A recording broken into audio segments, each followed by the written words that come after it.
A commenter asked about my reference to no space, no distance.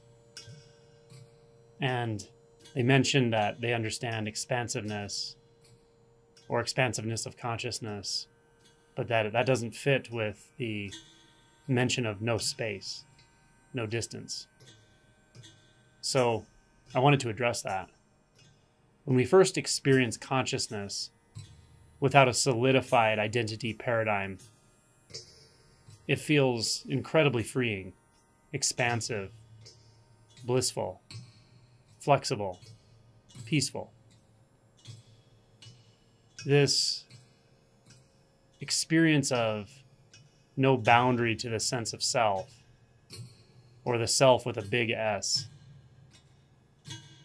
is one of infinite or unbound or undivided consciousness. Once we have access to that, it can be a very good practice to lead ourselves back to that, to rest in that pure sense, pure being. But that's not the end of the road. In fact, it's the beginning in some sense.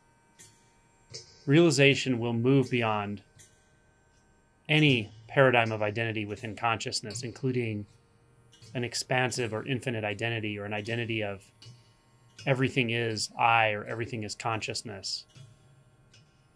And understand that when that's occurring, that experience of everything is consciousness or an expansive infinite self, it doesn't seem logical at all. It doesn't even seem instinctual that there's something beyond that.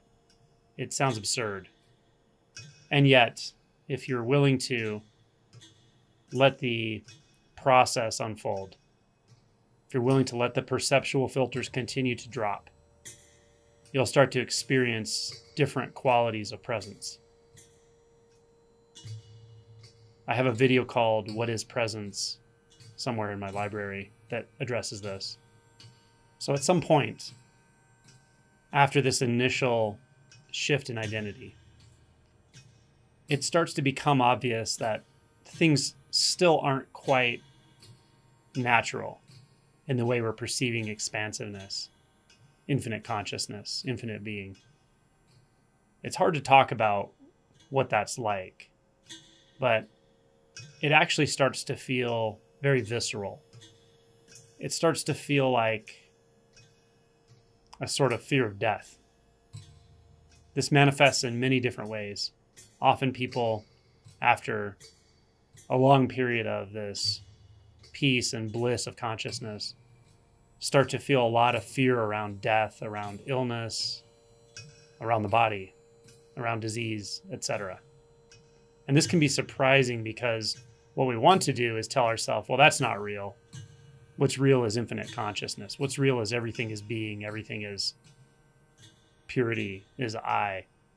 So then we're kind of becoming a little inauthentic when we try to circumvent the direct visceral experience of fear, of disorientation, of shame, sadness, whatever it is that's been chronically repressed. So this is shadow work, and I also have videos on that as well. But once we move through this shadow body and integrate, once we reduce our reactivity significantly by getting familiar with the reactivity body and learning to rest there, then a very different way of perceiving comes online. And it has a different sort of quality than that expansive consciousness. It's not that it's not expansive, but it's paradoxically both expansive and incredibly immediate, intimate, close. So when we continue to investigate perceptual filters, and now we're not talking about overt thoughts or internal narratives, we're talking about very fundamental beliefs, like there's a such thing as distance. Like awareness is awareness of a space. Even if the whole space is aware, awareness exists in some way on its own. This is a perceptual filter, and to solidify it is an error.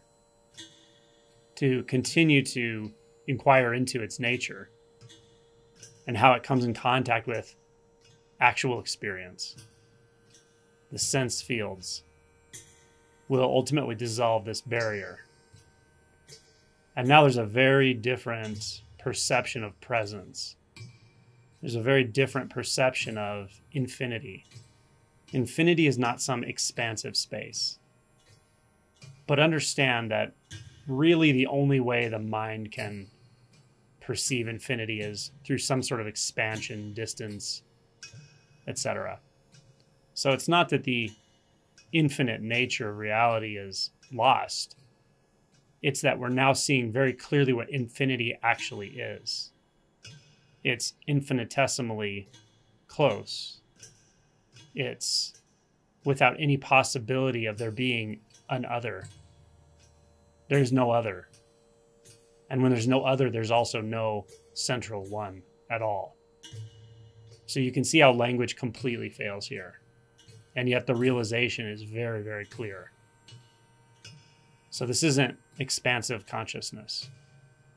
This isn't a sort of expanded out unity of being with you at the center, or even with you being all of it. It's nothing like that. It's so primary that there's no sticking place. There's no point of view from which to even experience anything. There's only raw, vivid experience, but there's nothing you can say about it.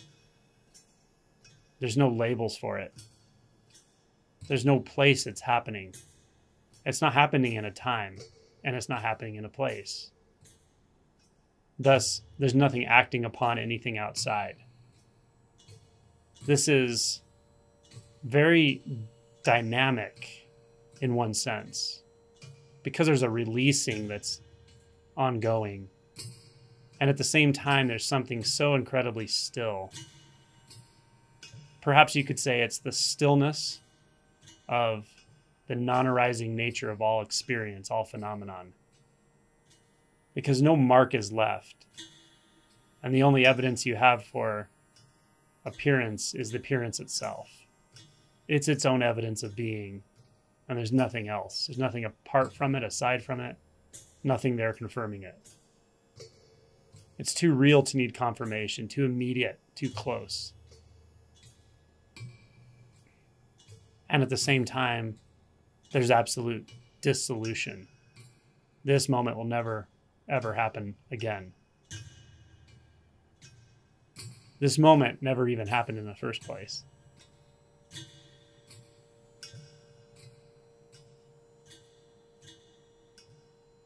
So space is in the imagination. But you can't imagine your way into this.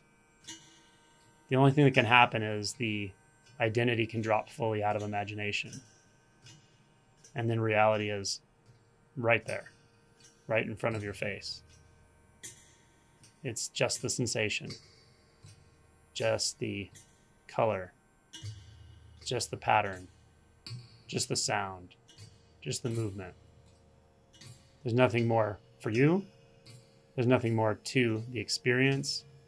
There's nothing more to describe. There's nothing outside. There's no other side. Everything is on one side. As Dogen said, when one side is illuminated, the other side is dark.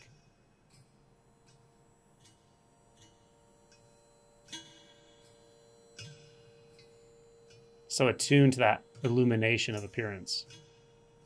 And see that on one side, there's absolutely nothing here. Never has been and never could be. And on the other side, it's the luminosity of contact with everything that ever could be and everything that ever was. Right here as one singular expression. Then notice, those aren't even two sides.